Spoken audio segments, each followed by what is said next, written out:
પ્રાર્થના ચિઠ્ઠી 7મા ધોરણમાં ભણેલો એક બાળક ભગવાનને એક પત્ર લખે છે અને પત્રમાં બાળકે પોતાની કાલી ઘેલી ભાષામાં ભગવાનને થોડાક પ્રશ્નો પૂછ્યા છે. એ પ્રાર્થના ચિઠ્ઠી રૂપે ધ્યાનથી વાંચજો, ધ્યાનથી સાંભળજો. 7મા ધોરણમાં ભણતો બાળક ભગવાનને પત્રમાં સરનામું કર્યું છે કે પ્રતિ શ્રી ભગવાનભાઈ ઈશ્વરભાઈ પરમાત્મા, શંખ ચક્રવાળા.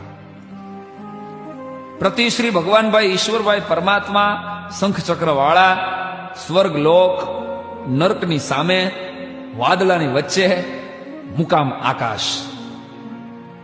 પ્રિય મિત્ર ભગવાન, જય ભારત સાથ જણાવવાનું કે હું તારા ભવ્ય મંદિરથી થોડે દૂર આવેલી એક સરકારી શાળાના 7મા ધોરણમાં ભણું છું. મારા પિતાજી દાણાપીઠમાં મજૂરી કરે છે અને મારી માં રોજ બીજાના ઘરકામ કરવા માટે જાય છે. હું શું કામ ભણું છું એની તો મારા મા બાપને ખબર નથી, પણ હા, કદાચ શિષ્યવૃત્તિના પૈસા અને મફત જમવાનું નિશાળમાં મળે છે એટલે મારા મા બાપ મને રોજ 5 કલાક નિશાળે ધકેલી દે છે.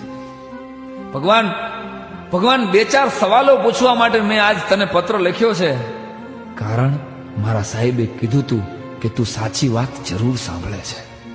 એમ કરીને બાળકે પ્રશ્ન પૂછ્યા છે. પ્રશ્ન પહેલો: હું રોજ સાંજે ભગવાન તારા મંદિરે આવું છું અને નિયમિત સવારે નિશાળે જાઉં છું, પણ હે ભગવાન, તારી મૂર્તિની ઉપર આરસ પહાણનું એસી મંદિર છે અને મારી નિશાળની ઉપર છાપરું કેમ નથી?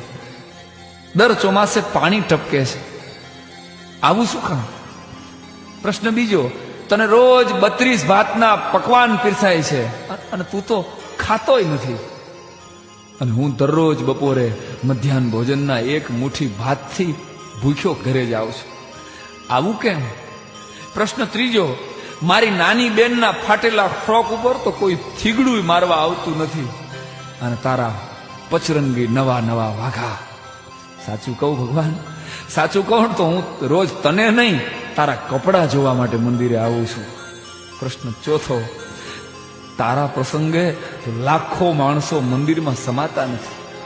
તારા ધાર્મિક પ્રસંગો હોય તો લાખો માણસો તારા મંદિરમાં સમાતા નથી, અને 15મી ઓગસ્ટે કે 26મી જાન્યુઆરીએ જ્યારે હું 2 મહિનાથી મહેનત કરેલું દેશભક્તિ ગીત રજૂ કરું ને, ત્યારે મારી સામે હોય છે માત્ર મારા શિક્ષકો અને મારા બાળ મિત્રો. હે ભગવાન, તારા મંદિરે જે હમાતા નથી એ બધાય મારા મંદિરે કેમ ડોકાતા નથી?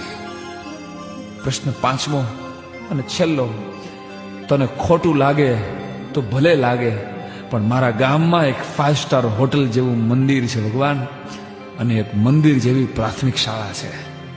પ્રભુ, મેં સાંભળ્યું છે કે તું તો અમારી બનાવેલી મૂર્તિ છો, તોય આવી જલજલાટ છે.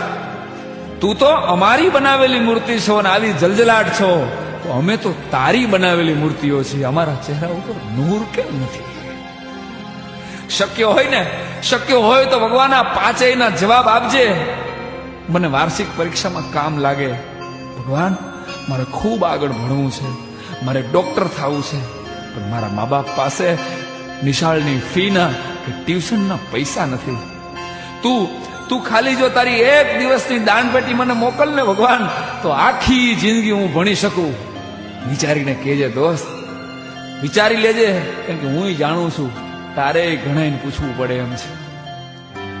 પરંતુ 7મા ધોરણની વાર્ષિક પરીક્ષા પહેલા તું જો મારામાં ધ્યાન નહીં દે, મને પૈસા નહીં મોકલે, તો મારા બાપુ મને સામે ચા વાળાની હોટલે રોજના 5 રૂપિયાના ભવ્ય પગારથી નોકરીએ રાખી દેશે.